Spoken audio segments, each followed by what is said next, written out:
Hello, my dear children. Last period we have discussed about 1.1 a teenager's prayer. मागच्या तासिकेला आपण आपलं जे unit 1 आहे त्याच्यातील 1.1 अ टीनेजर्स नावाची जी कविता आहे त्या कवितेविषयी आपण सविस्तरपणे माहिती जाणून घेतली. आणि त्याच्यानंतर आज आपल्याला जे नवीन युनिट 1 मधील 1.2 जे लेसन आहे, जो पाठ आहे, त्याच्याविषयी आज आपल्याला सविस्तरपणे माहिती जाणून घ्यायची आहे. आणि त्या लेसनचं नाव आहे 1.2 An encounter of a special kind. An encounter of a special kind means what? Encounter means what?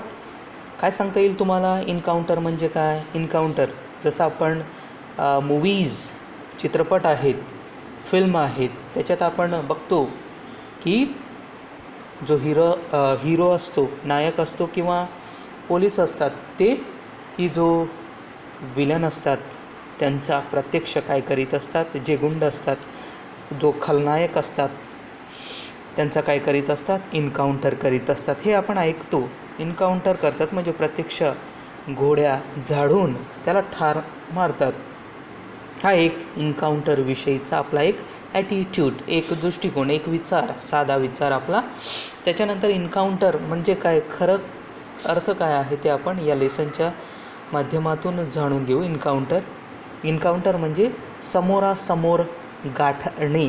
समोरासमोर गाठणे असा त्याचा अर्थ होतो. समोरासमोर गाठणे किंवा चकमकीत असाही त्याचा एक अर्थ होतो. स्पेशल म्हणजे खास किंवा विशेष. काइंड या ठिकाणी एक अर्थ त्याचा असाही होतो, प्रकार. नोट डाऊन करायचं आहे तुम्हाला तुमच्या इंग्रजीच्या नोटबुकमध्ये. एन्काउंटर समोरासमोर गाठणे किंवा चकमकीत, स्पेशल खास किंवा विशेष, काइंड प्रकार. पण या शब्दांचे जे अर्थ आपण जाणून घेतले त्यानुसार आपण हे जे लेसन आहे या लेसनचं शीर्षक आपण या ठिकाणी जाणून घेणार आहोत. An encounter of a special kind. मागच्या वेळेस देखील तुम्हाला याचा अर्थ मी सांगितलेला आहे. या लेसनचे जे टायटल आहे याविषयी तुम्हाला माहिती सांगितलेलीच आहे.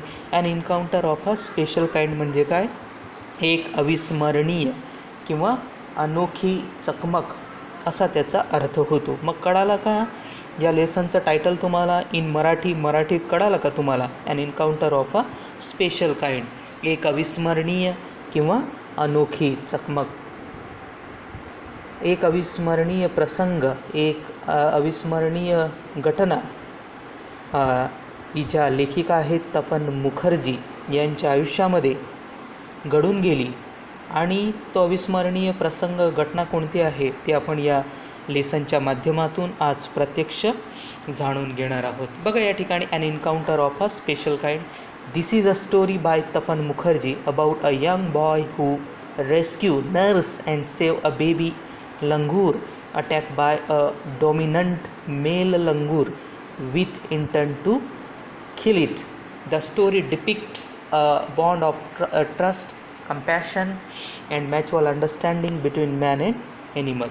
म्हणजेच हे जे लेसन आहे हे तपन मुखर्जी यांनी लिहिलेला हा पाठ आहे. आणि याच्यात एका तरुण मुलाने वानराचं जे एक लहान पिल्लू आहे त्या लहान पिल्लूला एका मोठ्या जो वानर आहे त्या वानराकडून त्या वानरीच्या लहान पिल्लूला त्यांनी कशा पद्धतीने त्या लहान पिल्लूचा बचाव केला अशाच आशयाचं हे लेसन आहे, हा पाठ आहे.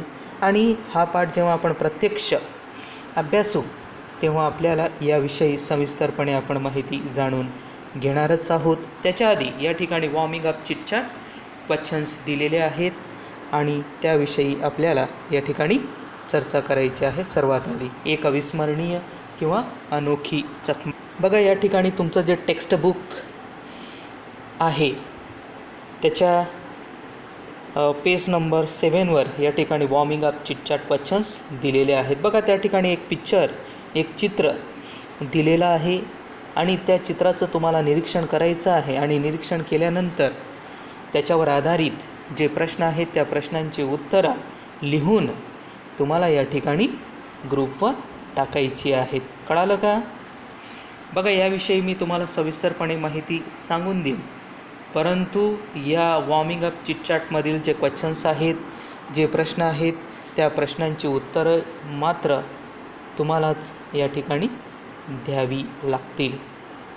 फक्त मी त्याविषयी तुम्हाला सविस्तर माहिती सांगून देईन आणि त्या प्रश्नांची उत्तरं मात्र तुम्हाला लिहून ग्रुपवर टाकायची आहेत. चला तर बघूया आपण तुमचं इंग्रजीचं जे पाठ्यपुस्तक आहे त्याच्यातील जे पृष्ठ क्रमांक 7 आहे त्याच्यावर वॉर्मिंग अप चिटचॅट क्वेश्चन्स दिलेले आहेत. बघा, फर्स्ट पॉईंट त्या ठिकाणी दिलेला आहे, तो मी रीड आऊट करतो आणि मी रीड आऊट केल्यानंतर तुम्हाला त्या चित्राचं निरीक्षण करायचं आहे आणि त्या प्रश्नाचं उत्तर तुम्हाला त्या ठिकाणी द्यायचं आहे आणि ते लिहून ग्रुपवर टाकायचं आहे. ओके, बघा, फर्स्ट पॉईंट त्या ठिकाणी, what do you see in the pictures? तुम्ही या चित्रात काय पाहता? म्हणजे जे समोर त्या ठिकाणी एक चित्र दिलेलं आहे, एक पिक्चर दिलेला आहे, त्या पिक्चरमध्ये तुम्हाला काय दिसत आहे? की what do you see in the pictures? तुम्ही या चित्रात काय पाहता किंवा या चित्रात तुम्हाला काय दिसत आहे याविषयी तुम्हाला माहिती लिहायची आहे आणि माहिती लिहिल्यानंतर मात्र तुम्हाला ग्रुपवर टाकायचं आहे.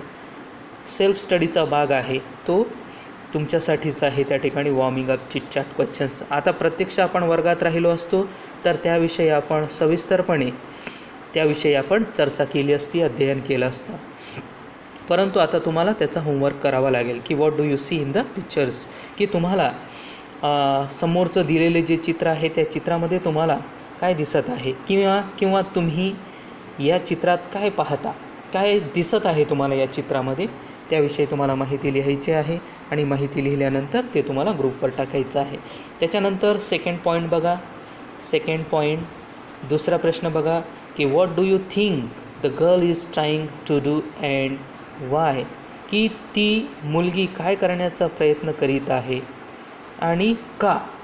म्हणजेच दिलेले जे चित्र आहे त्या चित्रामधील जी मुलगी आहे ती मुलगी काय करण्याचा प्रयत्न करीत आहे असं तुम्हाला वाटते आणि का? बघा, त्या ठिकाणी व्यवस्थितपणे दिलेले जे पिक्चर आहे, दिलेलं जे चित्र आहे तुमच्या पाठ्यपुस्तकामध्ये, त्या चित्राचं तुम्हाला निरीक्षण करायचं आहे आणि चित्राचं निरीक्षण केल्यानंतर तुम्हाला काय वाटतं? ती मुलगी काय करण्याचा प्रयत्न करीत आहे असं तुम्हाला वाटते आणि का? याविषयी तुम्हाला त्या चित्राचं ऑब्झर्वेशन करायचं आहे, चित्राचं व्यवस्थित निरीक्षण करायचं आहे आणि निरीक्षण केल्यानंतर त्या प्रश्नाचं उत्तर तुम्हाला लिहायचं आहे की what do you think the girl is trying to do and why? ती मुलगी काय करण्याचा प्रयत्न करीत आहे आणि का? कळाला का हा प्रश्न?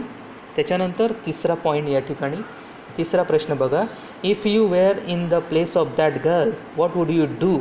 जर तुम्ही त्या मुलीच्या जागेवर राहिला असता तर तुम्ही काय केले असते? तुम्ही काय केलं असतं त्या मुलीच्या? समजा, जस्ट इमॅजिन, कल्पना करायची आहे तुम्हाला की तुम्ही त्या चित्रामध्ये असलेली जी मुलगी आहे त्या मुलीच्या जागेवर तुम्ही असता तर तुम्ही काय करण्याचा प्रयत्न केला असता? तुम्ही काय केलं असतं याविषयी तुम्हाला विचार करायचा आहे आणि विचार केल्यानंतर तुम्हाला त्याविषयी माहिती लिहून पाठवायची आहे की if you were in the place of that girl what would you do? तुम्ही त्या मुलीच्या जागी असता तर काय केले असते? त्या मुलीच्या जागेवर तुम्ही असता अशी कल्पना करायची आहे की त्या मुलीच्या जागेवर तुम्ही आहात आणि तुम्ही आहात तर तुम्ही काय केलं असतं याविषयी तुम्हाला जस्ट इमॅजिन करायचे आहे, कल्पना करायची आहे, विचार करायचा आहे आणि त्याविषयी तुम्हाला माहिती लिहून आपल्या ग्रुपवर टाकायचं आहे. कळाला का हा प्रश्न मग? ओके. त्याच्यानंतर last one, do you think she will become successful in her mission? तिचा जो मिशन आहे त्या मिशनमध्ये ती यशस्वी झाली असेल का यशस्वी झाली नसेल? काय वाटतं तुम्हाला त्याविषयी की तिचं मिशन काय आहे बघा ती पाण्यात पूर्णपणे बुडालेली आहे, तिच्या गळ्यापर्यंत पाणी आहे, तिच्या डोक्यावर एक टोपला आहे, एक टोपली आहे, एक बास्केट आहे आणि त्या बास्केटमध्ये एक कुत्रीचं लहानसं पिल्लू आहे आणि त्या पिल्लूला, त्या पपीला ती या ठिकाणी वाचवण्याचा प्रयत्न करीत आहे. हे तिचं मिशन आहे आणि या मिशनमध्ये ती यशस्वी झाली असेल का? काय वाटतं तुम्हाला? त्याविषयी तुम्हाला तुमचं स्वतःचं मत त्या ठिकाणी मांडायचं आहे की do you think she was successful in her action or her mission? ती तिच्या कृतीत यशस्वी झाली असे तुम्हाला वाटते का? काय वाटतं तुम्हाला की तिच्या मिशनमध्ये किंवा तिच्या कृतीमध्ये ती यशस्वी झाली असेल का? काय वाटतं तुम्हाला? याविषयी तुम्हाला तुमचं स्वतःचं मत मांडायचं आहे आणि मत मांडून ते आपल्या ग्रुपवर तुम्हाला टाकायचं आहे. मग वॉर्मिंग अप चिटचॅट जे पॉईंट्स आहेत, जे प्रश्न आहेत ते तुम्हाला या ठिकाणी कळालेत का? कळाले नसतील तर तुम्ही आपला जो KGBV class 10th study group आहे त्याच्यावर देखील तुम्ही चर्चा करू शकता किंवा मला वैयक्तिक फोनने देखील संपर्क साधू शकता. त्याच्यानंतर खाली त्या ठिकाणी एक पॉईंट दिलेला आहे बघा की match the appropriate heading with the images. तुमचं जे पाठ्यपुस्तक आहे 7 वर त्या ठिकाणी दिलेले जे कल्पनाचित्र आहेत त्या कल्पनाचित्रांशी तुम्हाला योग्य शीर्षकाची जुळणी करायची आहे. एप्रोप्रिएट म्हणजे योग्य अँड हेडिंग म्हणजे काय? हेडिंग म्हणजे काय? शीर्षक किंवा मथळा असे आपण म्हणतो. हेडिंग म्हणजे शीर्षक किंवा मथळा असे म्हणतो. एप्रोप्रिएट म्हणजे योग्य. इमेज म्हणजे चित्र किंवा प्रतिमा असा त्याचा अर्थ होतो. बघा खाली त्या ठिकाणी 4 इमेजेस, 4 प्रतिमा दिलेल्या आहेत आणि त्या 4ही प्रतिमांचं, चित्रांचे तुम्हाला निरीक्षण करायचं आहे आणि निरीक्षण केल्यानंतर त्या ठिकाणी बघा खाली 4 पॉईंट देखील दिलेले आहेत आणि त्यांच्याशी तुम्हाला त्या ठिकाणी त्यांची जोड्या लावायच्या आहेत. इमेजेस किती दिले आहेत? A, B, C आणि D आणि त्याचे 4 पॉईंट्स त्या ठिकाणी दिलेले आहेत आणि त्या 4 पॉईंटच्या समोर 4 बॉक्स दिलेले आहेत आणि तेथे तुम्हाला A, B, C आणि D जसा पॉईंट आहे त्यानुसार मॅच करणारे जे इमेज आहे त्यानुसार तुम्हाला त्या ठिकाणी A, B, C आणि D हा क्रमांक तुम्हाला टाकायचा आहे. बघा त्या ठिकाणी प्रथम की match the appropriate heading with the images म्हणजेच कल्पनाचित्रांशी योग्य शीर्षकांची जुळणी तुम्हाला त्या ठिकाणी करायची आहे. सर्वात आधी तुम्हाला A, B, C आणि D जे इमेजेस दिलेले आहेत त्यांचं आधी तुम्हाला निरीक्षण करायचं आहे. आता निरीक्षण केल्यानंतर त्याखाली 4 हेडिंग्स म्हणजे शीर्षक मथळे दिले आहेत त्यांचं तुम्हाला निरीक्षण करायचं आहे आणि निरीक्षण केल्यानंतर त्या बॉक्समध्ये योग्य जे इमेज असेल त्यांची तुम्हाला जुळणी करायची आहे. बघा या ठिकाणी चित्राचं तुम्ही या ठिकाणी निरीक्षण केलेलंच आहे. त्याच्यानंतर थोडक्यात मी तुम्हाला जे पॉईंट्स आहेत त्यांच्याविषयी थोडक्यात माहिती सांगतो. 1 बघा 1 अवर लक्झरियस बंगलोज, लक्झरियस आरामदायक बंगलोज. आपले लक्झरियस बंगलोज म्हणजे बंगला असं आपण म्हणतो अँड लक्झरियस म्हणजे आरामदायक इमारती किंवा बंगला कोणता आहे त्याच्यासमोर लिहायचं आहे. त्याच्यासमोरचं जे बॉक्स आहे त्या ठिकाणी तुम्हाला लिहायचं A आहे का, B आहे का, D आहे का, C आहे, काय आहे. अवर लक्झरियस बंगलोजच्या समोर A असेल तर A लिहा, B असेल तर B लिहा, D असेल तर D लिहा किंवा C असेल तर C लिहा. अवर लक्झरियस बंगलोज म्हणजेच बंगला किंवा इमारत असं आपण म्हणतो. लक्झरियस आरामदायक. त्याच्यानंतर सेकंड बघा, सेकंड पॉईंट माय फेवरेट पास टाईम. फेवरेट म्हणजे आवडता. माय फेवरेट पास टाईम म्हणजे खेळ किंवा करमणूक. माझा आवडता करमणूक याच्यात आता माझा आवडता करमणूक कोणता आहे? माय फेवरेट पास टाईम काय असेल? A असेल, B असेल, C असेल किंवा D असेल. जे असेल ते तुम्हाला त्या ठिकाणी लिहायचं. पास टाईम आपण खेळ किंवा करमणूक असंच आपण या ठिकाणी म्हणू शकतो. माय फेवरेट पास टाईम. त्याच्यासमोर मग ए असेल तर ए लिहा, बी असेल तर बी, सी असेल तर सी, डी असेल तर डी लिहा. त्याच्यानंतर 3 बघा, what a commotion. Commotion commotion commotion गोंधळ. कमोशन त्याला काय म्हणतात? गोंधळ असे म्हणतात. आता वॉट अ कमोशन, हा काय कमोशन, वॉट अ कमोशन, गोंधळ. आता चित्राचं तुम्हाला या ठिकाणी निरीक्षण करायचं आहे आणि निरीक्षण केल्यानंतर तुम्हाला सहज अंडरस्टँडिंग होईल, सहज समजेल की दिलेले जे 4 चित्र आहेत, 4 प्रतिमा आहेत, त्यांपैकी गोंधळलेला प्रतिमा कोणती आहे ते तुम्हाला सहज त्या ठिकाणी समजेल, अंडरस्टँडिंग होईल, सहज समजेल तुम्हाला. त्याच्यानंतर शेवटचं या ठिकाणी engross in my book. Engrossed in my books. Engrossed means what? मग्न किंवा तल्लीन झालेला.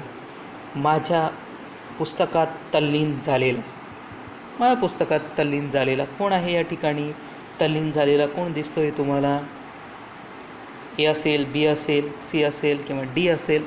जे योग्य असेल ते तुम्हाला त्या ठिकाणी निवडायचं आहे आणि समोरच्या बॉक्समध्ये ए, बी, सी किंवा डी त्या ठिकाणी तुम्हाला लिहायचं आहे. कळालं का? मग इनग्रोज्ड मीन्स वॉट? मग्न किंवा पुस्तकात तल्लीन झालेला किंवा तल्लीन झालेला, मग्न झालेला, engross. In these way we have discuss about warming up chitchat questions. अशा पद्धतीने आपण की जे वॉर्मिंग अप चिटचॅट जे क्वेश्चन्स आहेत, जे प्रश्न आहेत, त्यांविषयी सविस्तरपणे या ठिकाणी आपण चर्चा केलेलीच आहे आणि याच्यावर आधारित जे क्वेश्चन्स आहेत, जे प्रश्न आहेत, त्या प्रश्नांविषयी देखील तुम्हाला माहिती लिहायची आहे आणि माहिती लिहिल्यानंतर तुम्हाला आपला जो ग्रुप आहे त्या ग्रुपवर टाकायचं आहे तुम्हाला. कळालं का? मग हा वॉर्मिंग अप चिटचॅट जो टॉपिक आहे, जो प्रश्न आहे, तो प्रश्न तुम्हाला.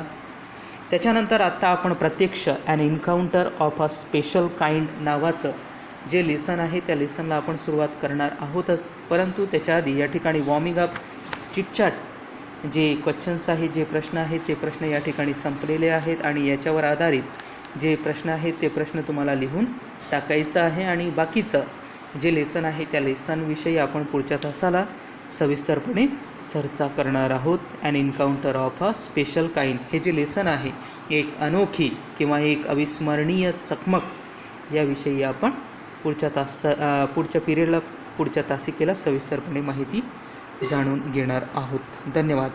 थँक्यू.